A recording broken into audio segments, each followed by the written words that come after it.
Hello दोस्तों, आप सभी लोगों का स्वागत है मेरे यूट्यूब चैनल शब्द नगरी में। दोस्तों, मैंने आपको नन्ही कुमुद का भाग 5 तक सुनाया था।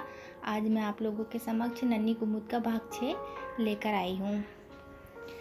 तो मैं अपनी कहानी शुरू करती हूँ। सूर्य की पहली किरण के साथ हथियारों के बंकर से, खन खन की आवाज़ और अलग अलग बावड़ियों से, खबरियों की फुसफुसाहट के साथ सभी गुट प्रमुख जिन्हें रात्रि में अपनी जिम्मेदारियां सौंपी गई थी और जिस पत्र के विषय में उसी समय गुट प्रमुख ने अपने अपने खबरियों को जांच हेतु संबंधित जगह भेज दिया था, क्योंकि रामदास का खबरी दस्ता का मुख्य काल रात्रि में ही होता था। पत्र में लिखित शिकायत में लिखी कितनी सच्चाई है, यह जांच करने का काम रात्रि में ही पूरा कर लिया जाता था। वैसे आज तक गलत खबरें बहुत कम ही आई थी। जब सुबह सुबह सूर्य की पहली किरण के साथ रामदास की सेना अलग अलग पहाड़ियों से निकलती, तो ऐसा लगता मानो पहाड़ से नदियों मरु प्रदेश का संरक्षण करने के लिए निकल पड़ी हो। इतनी बड़ी तादाद तो सेना में झांसी के किले में भी ना देखी गई होगी। एक से बढ़कर एक बलिदानी, सभी जोश से भरे रामदास की शक्ति को चौगुना कर देते थे। लेकिन ना जाने क्यों पूरी रात ना तो पंडित जी के कक्ष का दीप बुझा और ना गुप्त योगी के,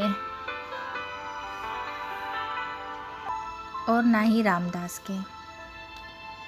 देर तक चली सभा में भी शायद कुछ निर्णय शेष बच गया हो, या यूं कहे सभी अपने लिए हुए निर्णय से अभी तक संतुष्ट ना हो, क्योंकि रह रहकर गुप्त योगी पहाड़ की ऊंचाइयों तक जाते और फिर वापस अपने कक्ष में आकर बैठ जाते। हथियार प्रमुख में तो मारे चिंतन के एक ही रात में ना जाने कितनी तलवारें मांझ ली थी। पंडित जी विचार में पूरी रात सो नहीं पाए। अपनी उस गणनाओं पर विचार करते रहे जो उन्होंने खुद कल्याणी के पिता अवधेश को बताई थी, क्योंकि कुछ दिन पहले अवधेश कल्याणी की कुंडली लेकर पंडित जी के पास आए और पूजा के पश्चात कल्याणी के विषय में जानना चाहा, तो पंडित जी ने एकाएक राजश्री योग कहकर सबको असमंजस में डाल दिया था। बड़ी प्रबल स्थिति नजर आ रही थी कल्याणी के कुंडली की। पंडित जी समझ नहीं पा रहे थे राजश्री योग कहने के पश्चात, लेकिन वो शांत हो गए, जिससे कल्याणी के दिमाग में न जाने कितने सवाल उठ गए।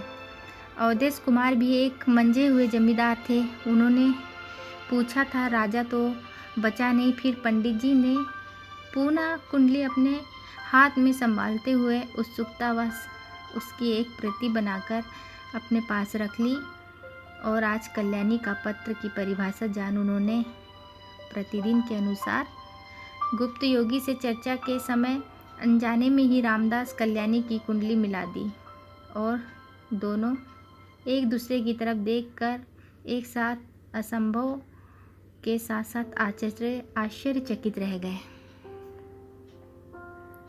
क्योंकि रामदास आज किसी राजा से कम नहीं है और कल्याणी की कुंडली के सभी योग रामदास की तरफ इशारा कर रहे थे। लेकिन दोनों ने ही इस बात पर रामदास से कोई चर्चा नहीं की, क्योंकि वह एक कर्मयोगी था। गुट के लिए वह अपना संपूर्ण जीवन त्याग चुका था और कल्याणी के लिए उसमें कोई स्थान नजर नहीं आता।